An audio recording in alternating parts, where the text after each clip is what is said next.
시청자 여러분 안녕하십니까? 주말 오후 잘 보내고 계십니까? 송현정 기자에 대한 화제가 끊이지 않고 있습니다. 나경원 원내대표가 이 대구 집회에서 송현정 기자를 공격을 하는 이 문재인 대통령 지지 세력에 대해서 다소 지나친 표현을 했다가 본인이 사과를 할 정도로 여하튼 이 문제는 그런 식으로 많은 화제를 불러일으키고 있습니다. 저는 절대적인 기준으로 봤을 때 그날의 대담이 상당히 부족했다고 판단을 합니다. 문재인 대통령의 거짓말, 문제의 본질을 호도하는 것, 동문서답 빠져나가려는 것을 좀 더 2차, 3차 질문으로 매섭게 몰아붙이지 못했다라고 판단을 합니다. 그럼에도 불구하고 많은 국민이 송현정 기자에게 박수를 보내는 이유는 상대적으로 그가 나름대로 임무와 역할을 해냈기 때문입니다.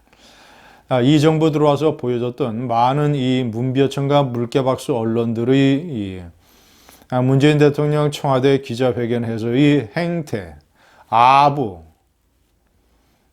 후속 질문을 제대로 못하는 것, 문재인 대통령의 일방적인 기자 가지고 놀기, 이런 식으로 당했던 이 언론의 이런 행태를 잘 알고 있기 때문에 그런 이 과거의 추억에 비춰보자면 상대적으로 송현정 기자가 훌륭한 역할을 해냈다라고 생각을 하는 국민들이 적지 않습니다.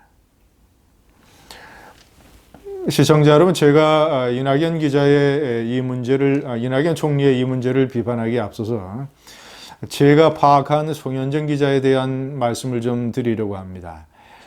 제가 잘 알고 있는 KBS 보도국장 출신의 이 베테랑 방송기자 언론인에게 송현정 기자에 대해서 물어봤습니다. 그는 사회부 때부터 송현정 기자의 사회부 시절, 초년병 시절부터 잘 알고 그를 지켜본 사람입니다. 그의 대답이 아주 재밌었습니다. 문재인 대통령이 취임 2주년 기자회견을 하지 아니하고 KBS 대담으로 대체하겠다라는 발표를 했을 때 그는 속으로 상당히 걱정하고 화가 치밀어 올랐다고 합니다. 왜냐? 이 KBS 지도부가 또 이 대충의 이 일종의 그 친여적인 문재인 대통령에게 우호적인 대담을 마련을 해서 KBS의 대국민 이미지에 또 다른 먹칠을 하려고 하는구나. 이런 걱정을 하고 있었답니다. 그런데 대담자로 송현정 기자가 선정됐다는 얘기를 듣고 마음을 놓았답니다. 다행이다. 크게 망가질 일은 없겠구나. 왜냐? 그가 송현정 기자를 알고 있었기 때문입니다. 송현정 기자를 이 공격하는 일부 우파에서는 그가 노무현 대통령 정권 시절에 청와대를 출입을 했으며 당시 문재인 대통령 비서실장과 친분이 깊었다, 이런 문제를 거론하는 사람들도 있는데 그것은 그다지 의미가 없는 일입니다. 왜냐하면 어떤 출입 기자도 이게 자신이 출입하는 부처의 이 고위 관리나 또는 이 실세 정치인 이런 유력한 취재원과는 친분을 쌓게 마련이고 또 친분을 쌓아야 제대로 된 취재를 할 수가 있습니다. 때문에 그런 것들은 아무런 문제가 되지 않습니다. 그가 어떤 출입처를 출입을 했든 안 했든 그가 출입을 했더라도 그 출입처에 대해서 불편부당하게 객관적으로 언론에 맞는 기사를 쓰거나 또는 방송을 했다면 그는 불편부당한 나름대로의 반듯한 원칙 있는 기자인 것입니다. 제가 접촉한 이 KBS 보도국장 출신의 언론인이 그런 불편부당한 KBS의 기자 중에 한 사람으로 송현정 기자를 꼽았습니다. 저는 제가 물어본 이 대상을 신뢰하기 때문에 이 대상 자체도 KBS의 베테랑 기자들 중에서 불편부당한 기자로 대표적으로 꼽히는 사람인 것입니다. 때문에 송현정 기자의 그런 면을 제가 알고 있기 때문에 송현정 기자가 그날 대통령을 상대로 말을 잘라가면서 따져 물은 것, 자, 그리고 이 대답에 대해서 우호적인 표정을 짓지 않은 것, 이런 것들은 저는 충분히 이해할 수 있는 것이고 아무런 문제가 되지 않는다고 생각을 하는 것입니다. 자, 이런 논쟁과 논란에 이낙연 국무총리가 슬며시 끼어들었습니다.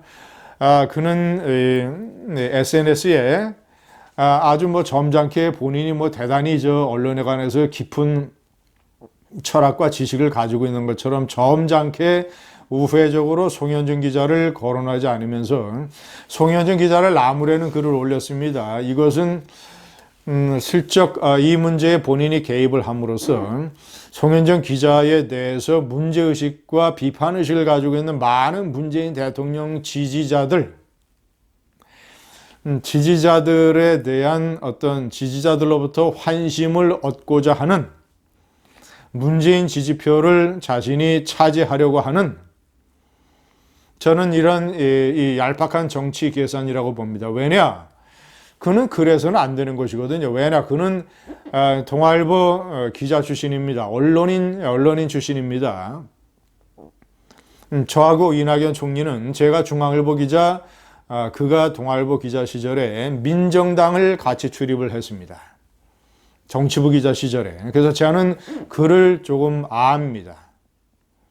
어쨌거나 그는 언론인 출신으로서 자신이 지금 민주당 세력의 소속이고 국무총리이고 문재인 정권의 이런 고위 공직자라는 이런 좁은 울타리를 떠나서 그는 차라리 이 문제에 대해서 침묵하거나 아니면 그가 진정으로 이 문제에 대해서 문제의식을 가지려면 제대로 된 기자회견을 하지 못하는 이 문재인 정권, 그리고 그동안 제대로 대통령에 대해서 질문을 못했던 문벼천과 언론에 대해서 문제의식을 가져야지 이상한 해괴한 논리로 궤변으로 송현정 기자를 공격을 했습니다. 제가 SNS를 한번 읽어봐 드리겠습니다.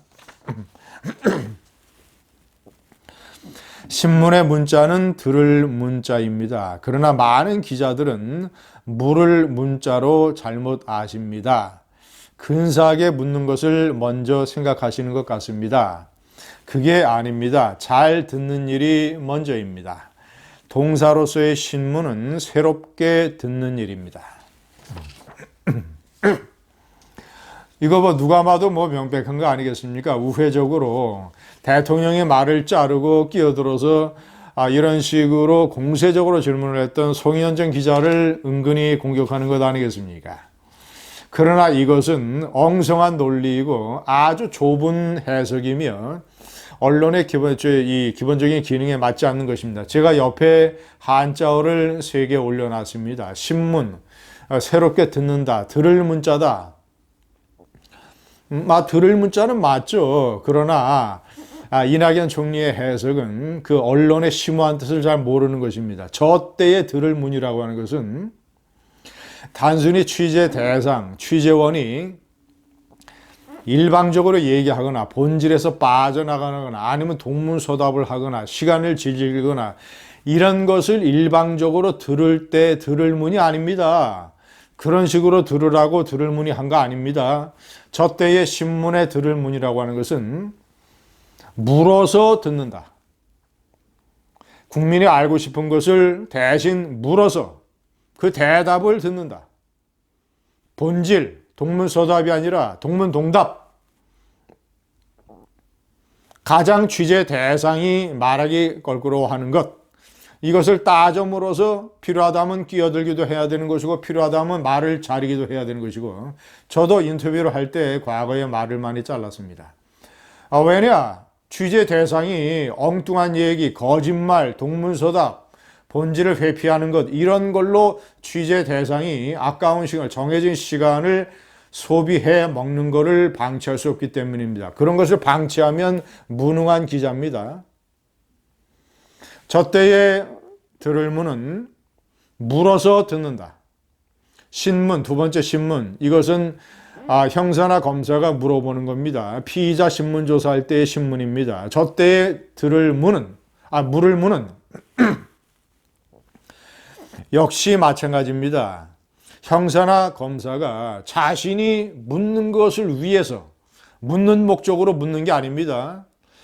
물어서 듣기 위해서 묻는 겁니다. 저 때에 물을 문은 듣기 위해서 물을 문, 들으려고 묻는 물입니다.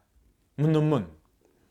자, 이낙연 총리의 말대로 한다면 이 청문회의 청문 한자입니다. 청문회의 청문.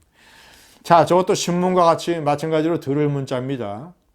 아니, 이낙연 총리의 논리대로 하면 인사청문회에서 국회의원들이 대통령이 임명한 후보자 얘기를 주로 들어야죠. 이낙연 총리대로 한다면. 아니, 그럼 인사청문회를 왜 합니까? 검증하고 따지고 그 대상의 어떤 도덕적인 면과 정책관 이런 것들을 따져서 살펴서 국민 앞에 드러내기 위해서 묻는 것 아니겠습니까? 그래서 물어서 듣는다. 저 때도 물어서 듣는다. 들을 문이 아니라 단순한 일방적으로 듣는다는 들을 문이 아니라 물어서 듣는다라는 청문입니다. 하나는 모르고 하나만 알고 둘은 모르는 이낙연 총리.